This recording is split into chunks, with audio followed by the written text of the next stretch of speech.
Okay, very good. Hello, everyone. Good evening. My name is Abhijit Dev. I am a part of Team Egaro. Uh, we are the team that brings you Egaro Photo Festival.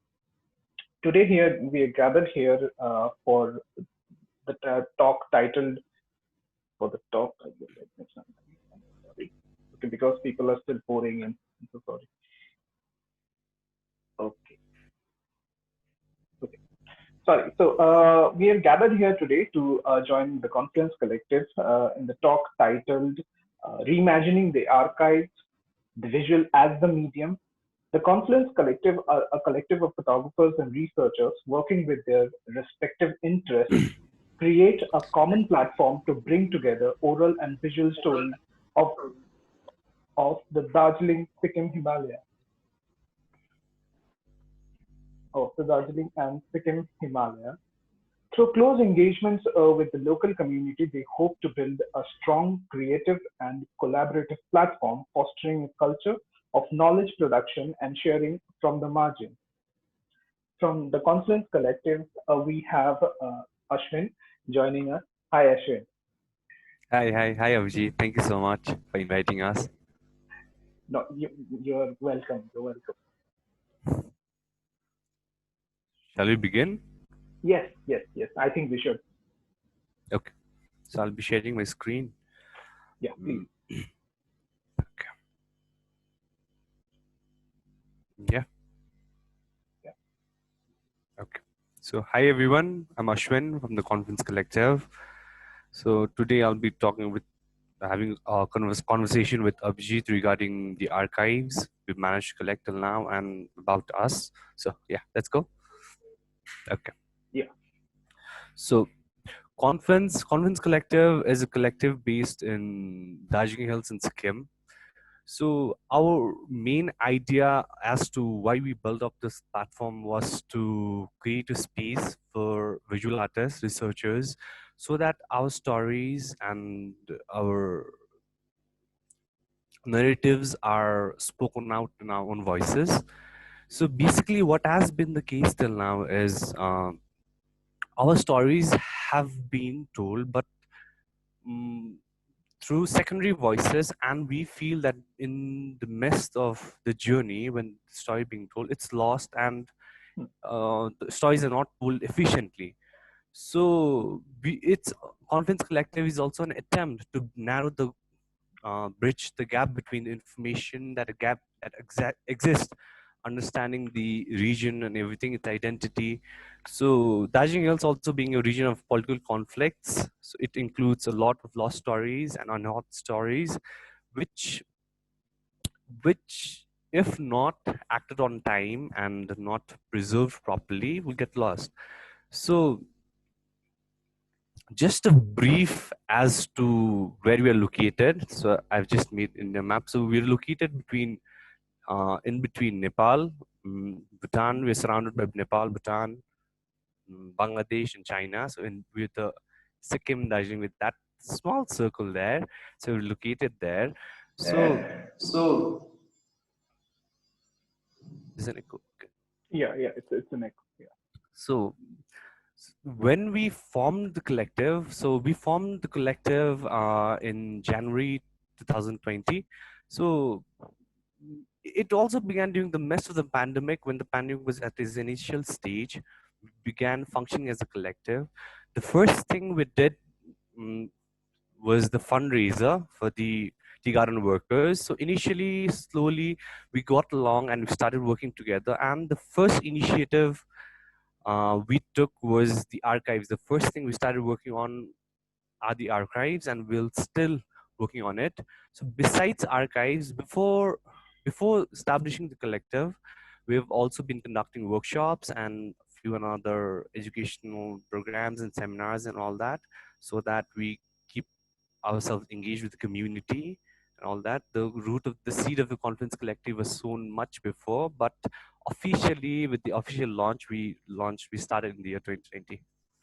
So okay, Yeah. I'll begin with what we've been working on. So, Yeah. and what we are really interested in. Okay. So archives. Okay.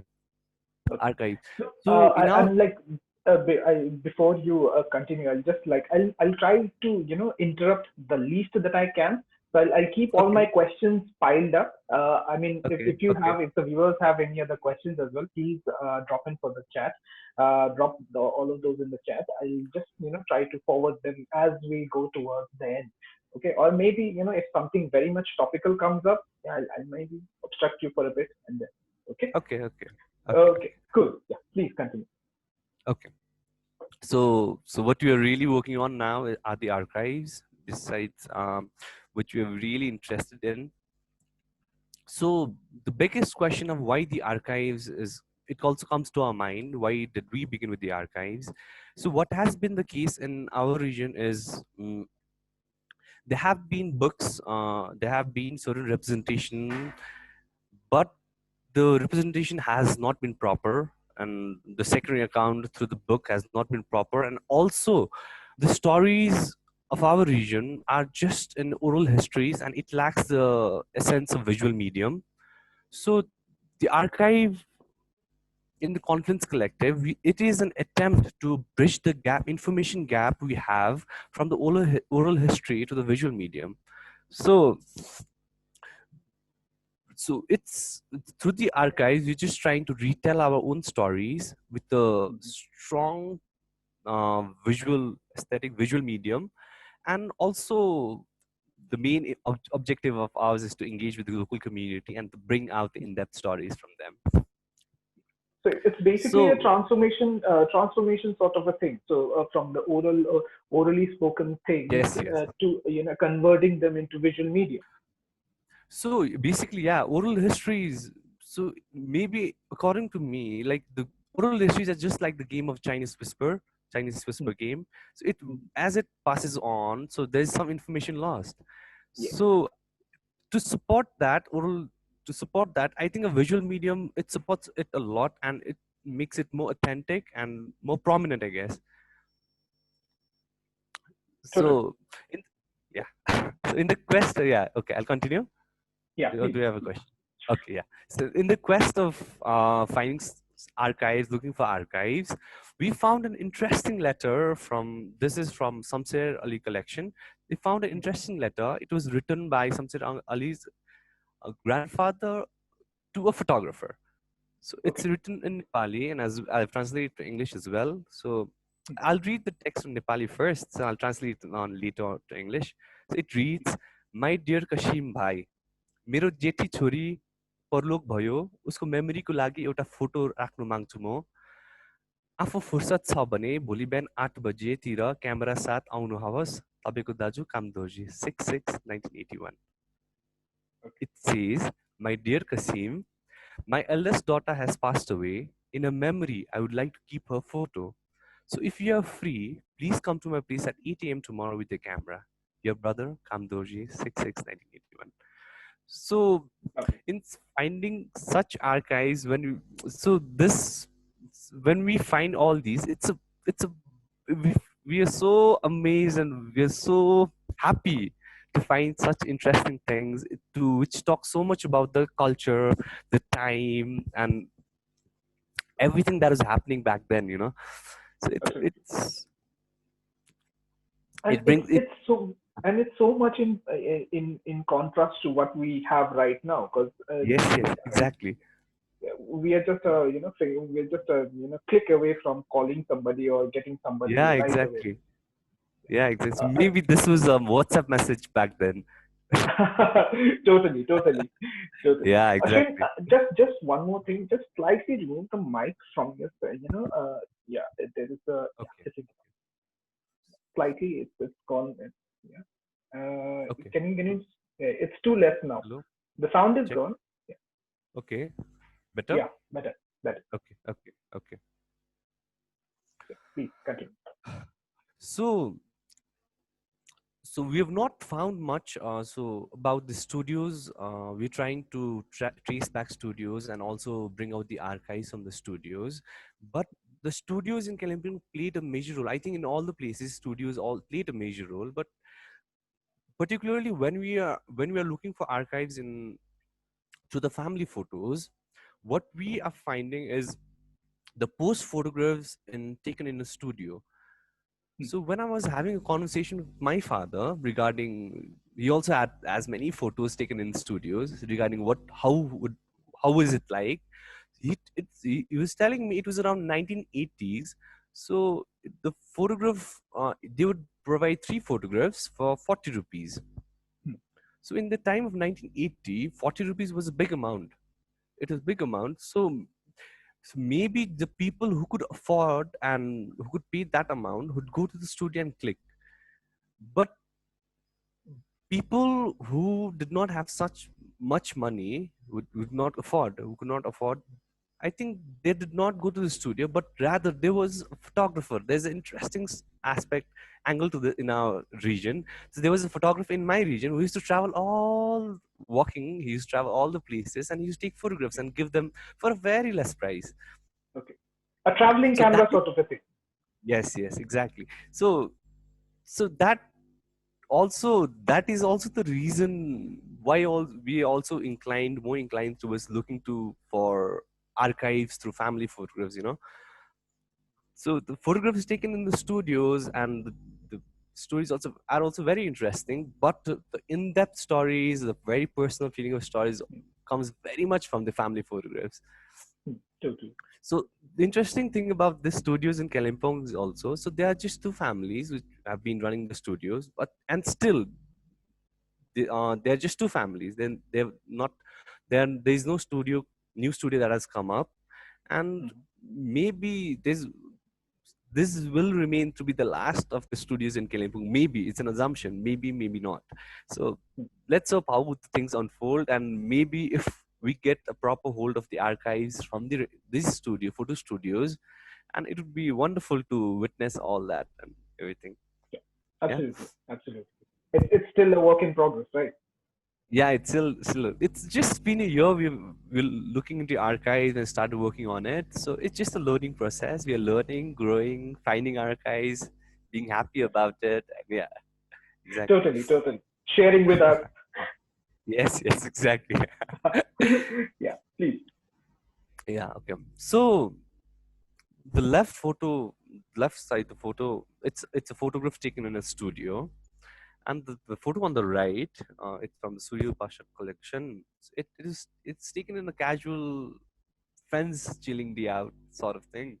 So there's a huge timeline gap between the two photographs.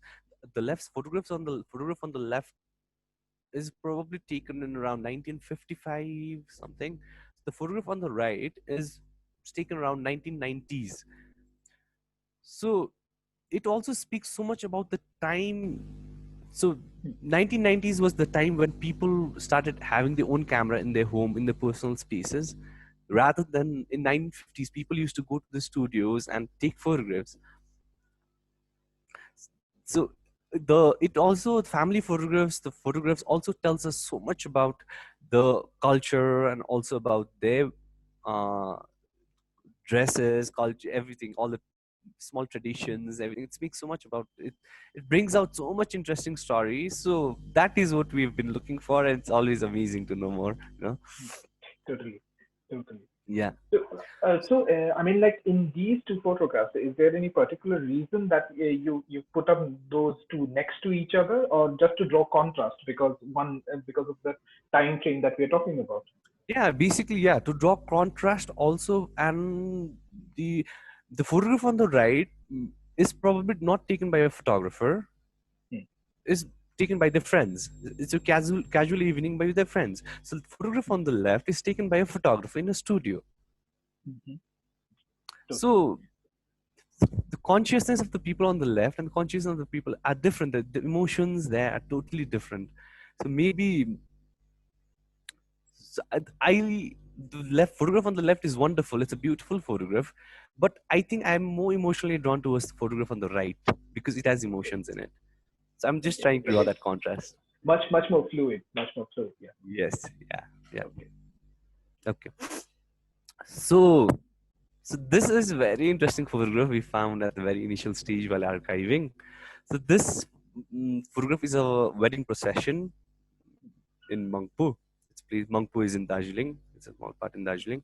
So So we don't know the exact timeline. We cannot predict as to exact timeline as to when was this photograph, when was this photograph taken. But it brings out so much stories. There's one vehicle with a lot of people walking, and Yeah, which we were just trying to trace where is the groom, and so maybe he's on the left side with the umbrella on him. yeah. So it speaks so much. Yeah, can you see Uh, it? uh, yeah. I'm trying to. Yeah. I've seen it on your feed as well. Yes, So I'm yes, yes. particularly drawn about this image as well because it shows, and I mean, like, since we are from Tripura, so it's like I can see the the geography is almost pretty much similar, and I have Yes. seen photographs from my childhood which resemble the same thing. So it's like the only, I mean, maybe the car is or the truck is replaced by a horse cart or a bullock cart, so something Oh, of okay. that sort. Yeah, so something of that sort, and everybody is going only by walking. So it's quite nice to see, but then again, it's something from your region itself, totally. Yeah. So it also speaks so much about the class also, maybe, because owning a car back then was not a small thing. So maybe this was the first car in the village, so they were so attracted and they used in the wedding procession, or maybe it was the marriage of a panchayat head sons. Yeah, Maybe there can be many stories it can be drawn, but so let's not draw a story. So we've been trying to trace back people who know exactly what it is, and let's hope we find a true narrative and bring out what it is. yes, Yeah. absolutely. I have a question regarding this. Okay. So Okay. once you complete the entire thing, so Okay. Okay. I mean, we can go ahead. I think we Okay. have Okay. another Okay. question as well. Yeah. Okay. So, so just briefly, I would like to tell as to what was our process in finding the archives. So, so archives basically first of all began on a very personal level. We started looking into our own family albums, and that led on. Then later we switched to friends, and we asked them to spread the word, and then we started collecting. So on the so slowly, first of all, when we generally asked people for archives, and they were not willing to, they were not willing to share, and they were not willing to share their personal photographs because it was very precious to them. They thought that we might lose it or just misuse it, maybe. So it took some time. So slowly, yeah. So slowly they started trusting us. So we started gathering, and now we have small collection which we can share, and of course we've been sharing. and and also social media platform also plays an important role in all these.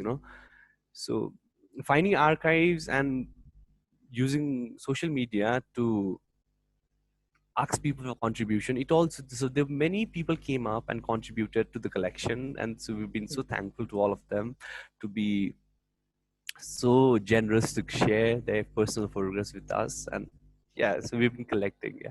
So another thing that came up on a very, it's a very, I felt it very personally. So it was my quest of like going around my place and looking for archives. So I interestingly I found a box full of photographs. It was of an old relative, not I know her, it's a neighbor, she's a neighbor. So I found a box full of photographs. So she was not there in the house, so her sister showed me all the box of photographs, including letters and everything. All the photographs was there. So I checked all the photographs. It was amazing. It was of her husband's letters from America, so many things, including so different dynamics of photography. So it was so wonderful. I was so amazed, so mesmerized by the photographs. So her sister told me to take all the photographs, but I felt ethically it was so wrong because it's someone else's photograph, and me taking it without permission was so wrong. So I told them I'll take it later. So when she came back, when the person who owned the photographs, she came back. So I had a conversation as to like, do you have old photographs, sort of thing. She denied. I Okay. know she has all the box of photographs. She denied, and I cannot Okay. say that I know that you have photos. So it's a very, it's on a very It's a personal very level. I felt it's yeah. So there will be certain things which disheartens you, but we should keep going. So yeah, absolutely. And like since in that context there is this idea of privacy is also there, because why? Because in this day and age, while we are very much concerned about privacy, and while we are being aware of something of like this, and then breaking the rules, and then not rules as such, something doing going across the line and doing something which is not ethically correct, it will not be the right, will not send out the right message, I guess. Yeah. Okay. Yeah. So So in this, yeah. So in the previous slide, I was seeing that there was a simple points regarding how you guys joined us. yes, yes. Yeah. So it's basically if you could just just elaborate one or two. It's just asking neighbors was one, social media was another. So something, Okay. and So so maybe, yeah, the thing I was talking about, social media and the people contributed being aware to the social media. So hello, yeah, yeah, am I audible? yeah. You're on. Yeah, Please continue. okay, okay. Okay, so the so main yeah the main thing that happened was through the spread of words, friends. So I mean, we've been targeting friends to contribute for the archives. So generally when they see us doing the archives, so people generally they started contributing, and voluntarily they started giving us the archives. And yeah, that is what how we've been working now. So maybe later the process might change, but the way we've been archiving will not. So yeah, should we go ahead? Yeah, You want to? Do you have a question? Okay, yeah, okay, yeah, I'll just keep it for the later part. I think we have a question okay, from the audience as well. So I'm just okay, hoping that we go to a break point or something of that sort, and then we can continue with the questions from there. okay. So this the photograph on the left is from the YS Kissing collection. The on the right is the Studio Pasa collection. So the very interesting thing about the photograph on the left was, so when we had shared this particular photograph on social handle. So the person on the photograph, they started interacting, like they started commenting, "This is me." So they started sharing the story, and they started sharing. All the people got together. They started sharing the memory, and so it is very important. It is very interesting thing, Yeah. and also the prevalent of the studios, Hmm. the studio photographs. It's the studio. Both are the studio photographs. So it's very interesting, Then it also shows how important the studios were in Kalimpong back then. So we also have certain photographs of like 1953, 1950, and taken in a studio which we did not know existed. So when we traced back, when we were trying to find where was that studio, so there was some people, old people, they told us that there was one studio there, so it's closed now. So it has been many So, years. So, so, so so everything I is mean, finding. I, I mean, like, so if you see in a much more broader context, so there is this idea of time, and then there is this idea of the physical space where images were being made at one point, and Yes. after one point, that image lived on, whereas that place, that institution itself, never lived on. Yeah. Exactly. Exactly. Something to ponder about. Please. Yeah. Exactly. So, yeah. So through archives, it's a very interesting journey, to find interesting images and to be mesmerized and to think about it. And also, so yeah, it's just a wonderful time to look into old photographs and just try to know more. So whenever we see old photographs, there's always a question as to why, because we cannot, seeing the photographs, we cannot say what was it and how it was. So it takes time. We've been taking time to build up narratives or to ask people what was it about, and so it takes time. So it's a very fun journey, and it's wonderful. Yeah. Absolutely. Yeah. So should we go for a question, or what should we Yeah. do? So, so when I think it is the break point that we've been talking about. So, Okay. I'll just go with the question that we had. Find it Okay. out in the chat. Okay, so there is an anonymous question. Okay. So what was your first approach towards setting up the archive? Did you guys get any help from the government, or is it self-funded? How long do you think it might take for the archive to finish, or is it a continuous process? So I'll just break it down in three parts. Okay. What was your Okay. approach, I and got did it. you get it? Yeah, and is it self-funded, or are you funded by any organization or the government? And the third part is that is it when is it done, or is it just a continuing process? Okay. Yeah. Hi. Hi. Yeah. Thank you so much for the question. So yeah.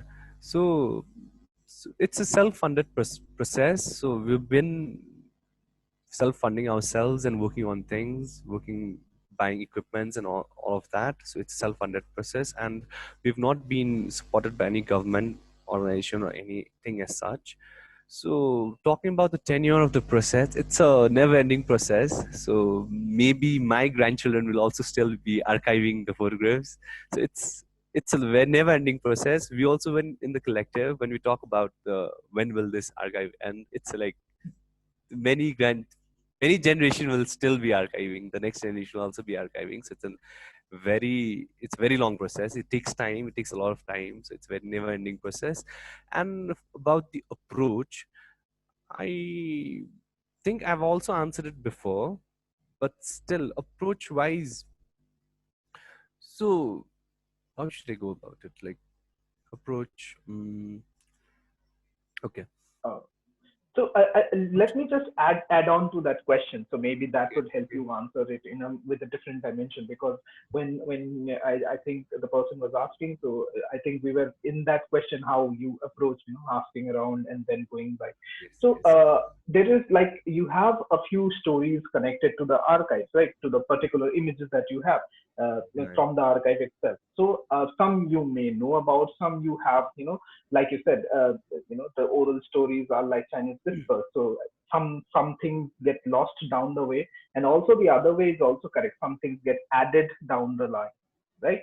So Yes. I mean, like, how do you corroborate, or how do you find out that this is the nearest truth that you can be with the image? Like, obviously, these are not something which are very much laden with sensitive information, but say sometimes there are stories or which need to come out from the or which do come out from the image itself. So how do you corroborate that thing?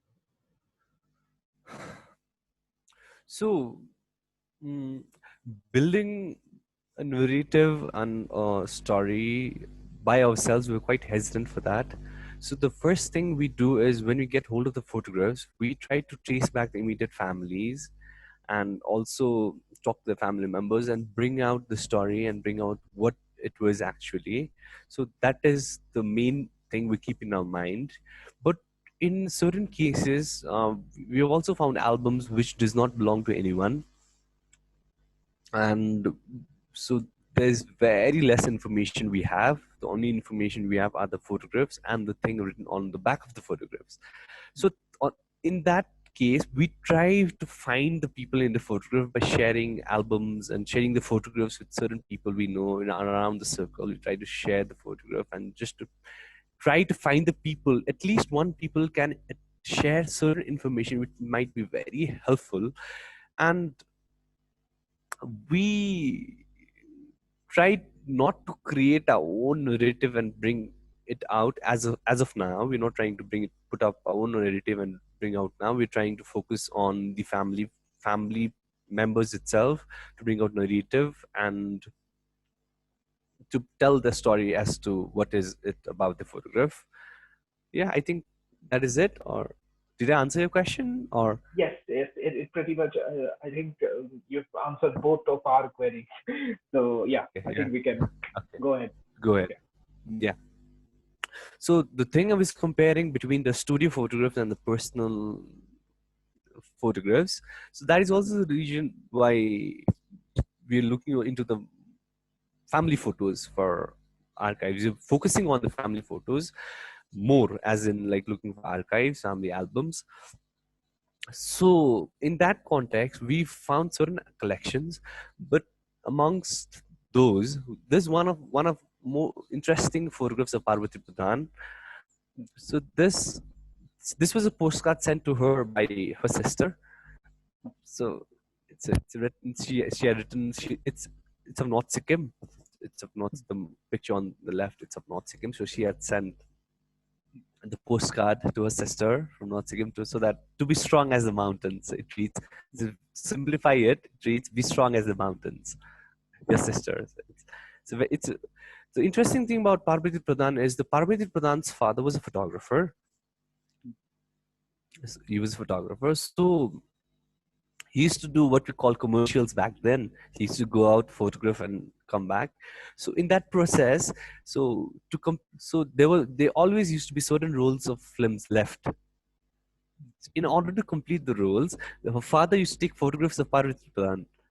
Okay. So Oh, that that's way, beautiful. over the years, she developed a large collection of her photographs in a very interesting manner. She was very photogenic, and seems like very interesting the way the photographs were taken. Also, it is very interesting, and when we look at it now as in like the bigger collection, it brings out to be very interesting. It brings out a very interesting story of a particular individual, So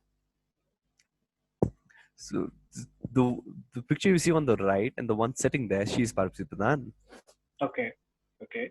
So this album includes family photos of her family also, and her Hmm. itself also. So this Okay. is interesting photograph. So we have been trying to talk to her. She's very close to us. She's our of friends relative. So we know her very personally. So we have been constantly in conversation and talking to her about photographs. So there are a lot of albums. We're slowly scanning it, getting hold of it, Yeah. and we're developing talking to her about the stories and everything. So So yeah, so such personal spaces we get to see through family photographs. It's wonderful, such yeah, personal absolutely. picnic. Yeah, so it's amazing to see witness all these photographs. And like to add to that part, so if we can imagine like the time frame, I'm keep constantly going back to how it was and how it is now, because I Yeah. think an archive, it has a point in that way, okay? How it was then and how it is now. So if we see the technological change as well, so we are talking about uh, remnants of roles, remnants from a role. Say we have 36 or 24 you're using, or he was using. So there are say 3, 4, 5, 6 remaining. So right now, if you consider the same thing in this age, it's so hard to comprehend right now because we have sort of unlimited storage right now. Yes, yes, exactly. There's no limit as to how many photos we can take.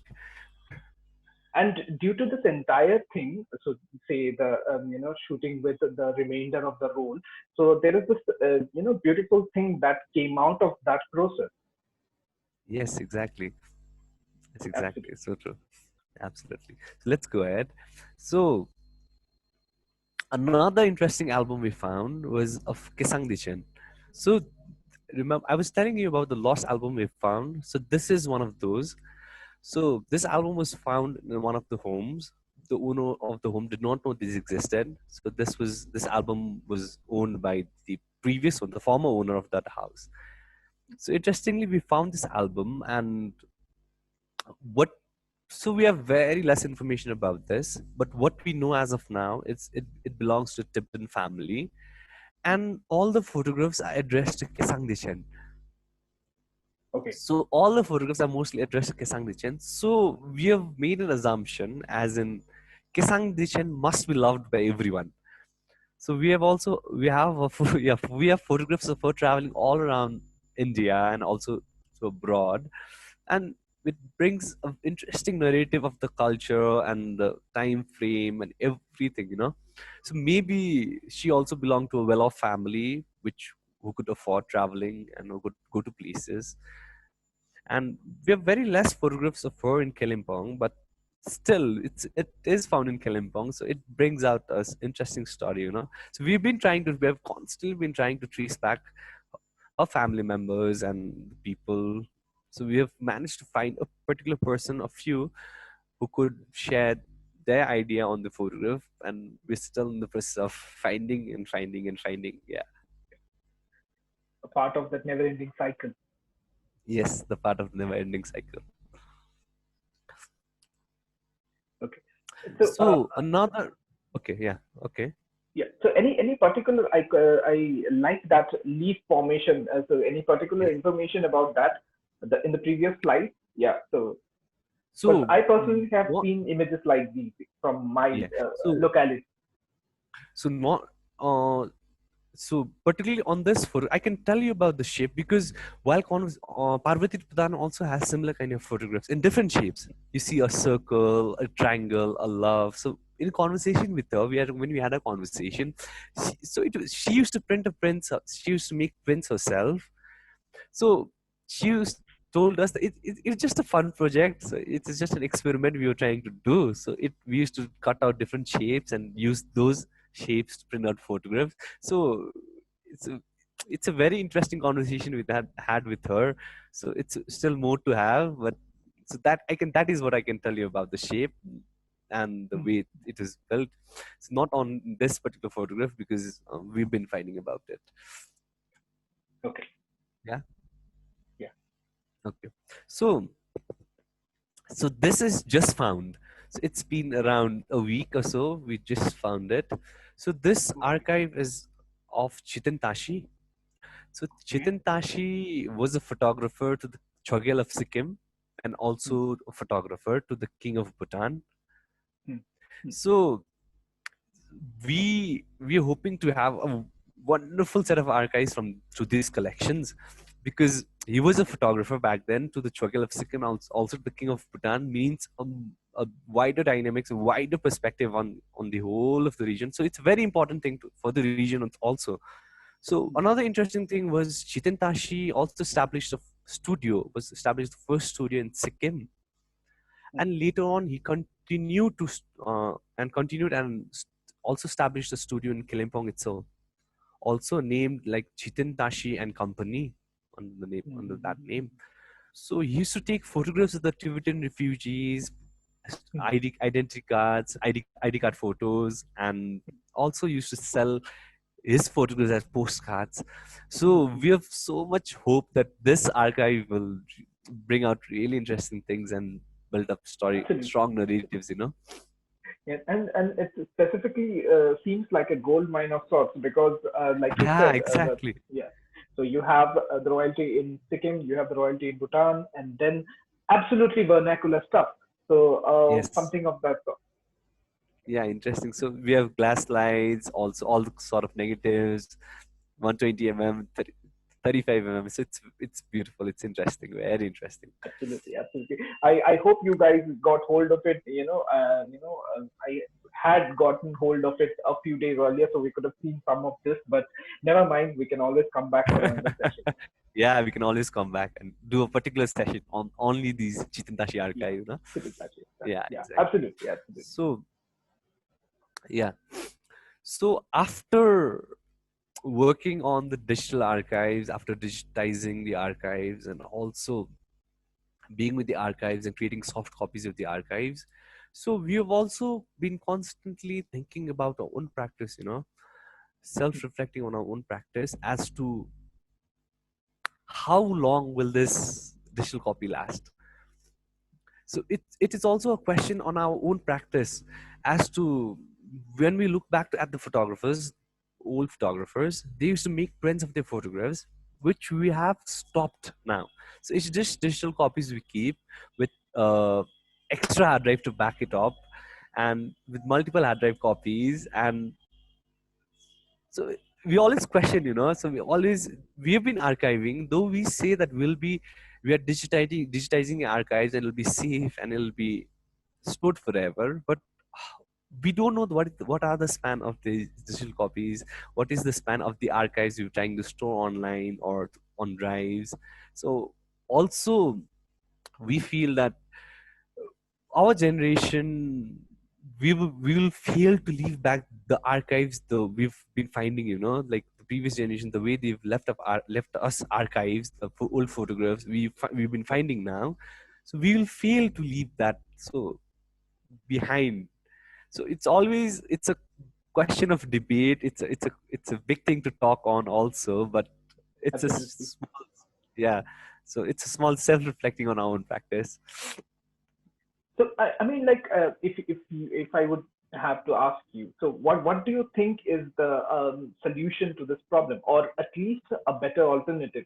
So should we take all start taking prints, or at least if not all, the entire archive, small amount of images, selected images, or do we keep it backed up? So, like you said, like how you guys found out the archive and you are working on it for generations to come, this will never be the case because, as we know, the digital data is much more volatile.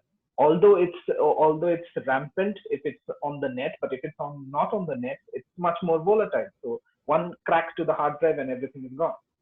Gone. Yeah. So yeah, So your thought.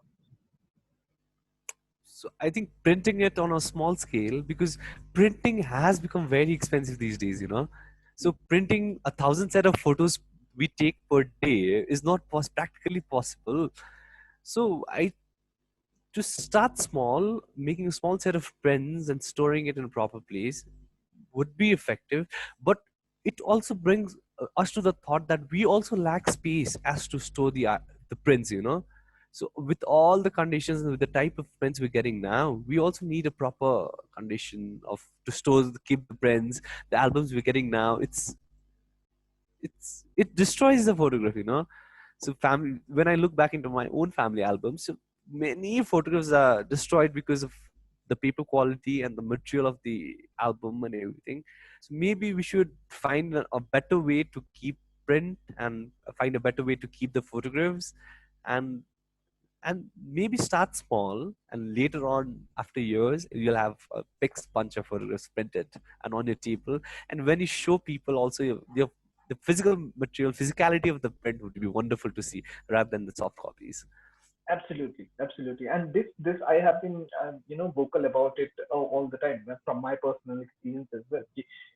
Specifically to the not practicing photographers, more than that, people who are recording their everyday life, the vernacular section, to make prints of their mobile photography images. Why? Because for the same reason, if the mobile goes away and if it's not backed up somewhere, the entire say average span of a cell phone is like 3 to 4 years. And but if you consider the amount of images that we make in those 3 to 4 years is exponentially high than what we used to make. Yes, yes. Okay. Yeah, exactly. Okay. Yeah. So, having said that, so my one part that I was pondering upon, and I think we discussed it Okay. over the phone as well, is that do you have any pointers for people, who are just using cell phone, to maintain an archive, or maybe keep the images in a much more organized manner, or you are yet to touch base that side of archiving, modern archiving, I would. Mod so I think we have yet to touch that, but still I think what you suggested feels perfectly in the place. You've answered your own question, I guess. So people who so you use the cell phones for photographs, they can also make small prints, and I think that is the perfect answer. And we are yet to touch the modern archiving, but so maybe newer technologies will come up which promises no lost data, and which promises more safety of the data. So maybe we don't know what future holds, but still, like, there's still small fear in my mind that maybe it might get lost or something. I think, yeah, you've answered your question itself, you know? Certainly. So, okay. So there are arrows popping up Okay. Arrows. in the, yeah, in the slide. I don't know. Maybe I don't know. Okay. I did not do it. Okay. So okay. Yeah. So, so it's in. So we have come to the end. So I'm ending my like presentation sort of thing. Yeah. So if you want to know more about us, we can log into our website and on the conferencecollective.com, and also reach us through email. Also, social media handle is we accessible there also. So it's, so if you want to know more about the archives and check our archives, please feel free to get in touch with us. So you'd be so happy to have a conversation with you. and also get engaged and work and l- work in collaboration and everything. Yeah, yeah. Thank you. Yeah. Please, you can reach out to them as Ashwin pointed it out. You can go to their website or mail them. But I have a few. I think we don't have any other question as of now. So Okay. I'd like to, get my curiosity in play. So Okay. so, say if since you guys are doing it on a region which is much more bigger than what Agartala is right now. So, say Okay. you are also having bordering areas where there is an influence of different cultures. So if we were to start, say people from from I were to start, or people from Egaro were to start a small, the same thing, an archiving project, and come under the umbrella of contributing to the images from the region. So how would you suggest that we go about on a much more smaller scale? Say like apart from how do we start, how do we group, and where do we start from? Basically, I'm not asking about the process, or I mean like more like where do we start looking and and sketch out a plan, something on that maybe. So maybe looking into our own selves and looking into our own families would the best step to take, because the space you will be in, it'll be very accessible, and it'll be all for yourself. So starting with your family would be a good step, and also talking to your friends, and that will also be helpful. And basically having conversation with with people also, it brings out a lot of things, just a casual conversation with with the person you meet, like we're looking for old photographs, what do you have, if you can contribute. So I think that is also the way, to bring out photographs, because every so we'll just meet random people, just have a conversation with them, so maybe they can contribute a lot to the archive, and starting, yeah, the first step would be family photo family, as we've been doing, it's our own practice, so I'm suggesting you the same. So starting with the family photographs would be the best thing. Your own, the even the members and all of you can also look back into your own family albums and just start looking for old photographs. And yeah, so I think that is the best way to start. A few tips regarding digitizing those negatives of the print. I think we need to have a better scanner. We need to have a good scanner first, because when we began, so we started doing it in our own small scanners we had and small printer we had. So later on, we realized the quality, and so it was not good. So later on, we upgraded to a better quality scanner, so which we've been working on, and which is really good. So we see the difference, So it brings out the quality, and we don't have to do that work again. So once we get the archives from a particular family, so and we've done it, we have completed the work and given it back, asking them to give it again, it's a problem, they hesitate, because constantly nagging them for the archives, so they find it irritating also, they find it problematic also. So maybe having a good setup, a good scanner would would make the deal wonderful, make the process better. Yeah, best foot forward, best foot forward. Yeah. So, Yes. I mean, like, and then, I'm just, grazing through Okay. all the possibilities that say if I Okay. want to start something of that sort.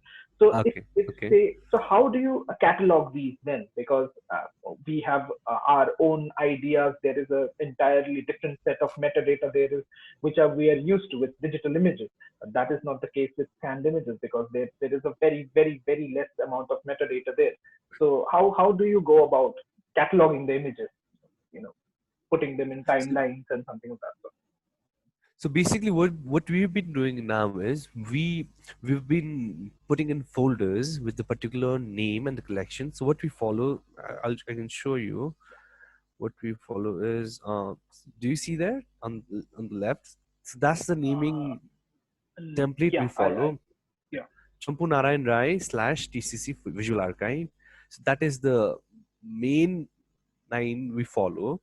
But to simplify it on a very personal level, because writing such big names, so we have created a small short forms, as in like Chandu Narayan Rai is CNR 101. Okay, okay. CNR01. So it's TCC Mhm. underscore CNR01.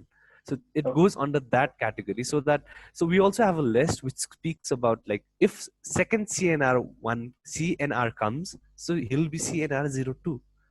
We also Okay. have a list which speaks about who is who. So that way Mhm. we've been Okay. working with the names. Yeah, yeah. So that way we've been working with the names. And regarding metadata, so it's we have not managed to gather all the information from of all the photographs, but what we have, we've been using adding it through soft Lightroom. And Yeah. Lightroom. we've been adding it, using Lightroom to add the metadata, and yeah, keep certain information, also the timeline.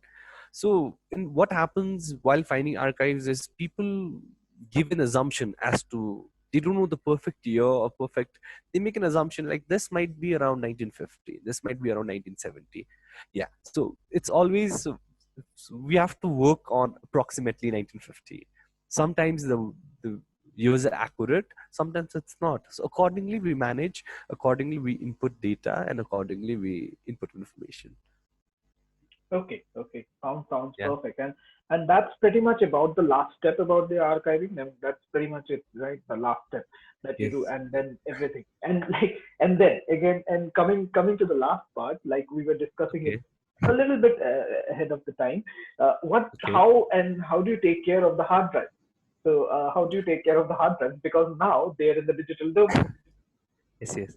So, so finding it. So we use the hard drive called Lacy hard drive, which promises to be safe and very good and very promising. So So we using it. So we're using Lacy as of now. So maybe later on we might switch and upgrade to bigger technology hard drives. We've constantly in touch with the Photo Circle team and the Photo Kathmandu team. So we also have small sessions with them regarding the archiving with the Nepal Picture Library. So they told us it's a good time to start with the Lacy. It's a good thing to start with the Lacy, and later on, let's hope we upgrade to better hard drives, which promises even more safety and even more yes, backups. Yeah, backup. so that is it. Yeah, Absolutely. yeah. So yeah, I think we are through here. So I mean, like, if you want to add in a few words, you can. So So, if you want to check our website, please check our website.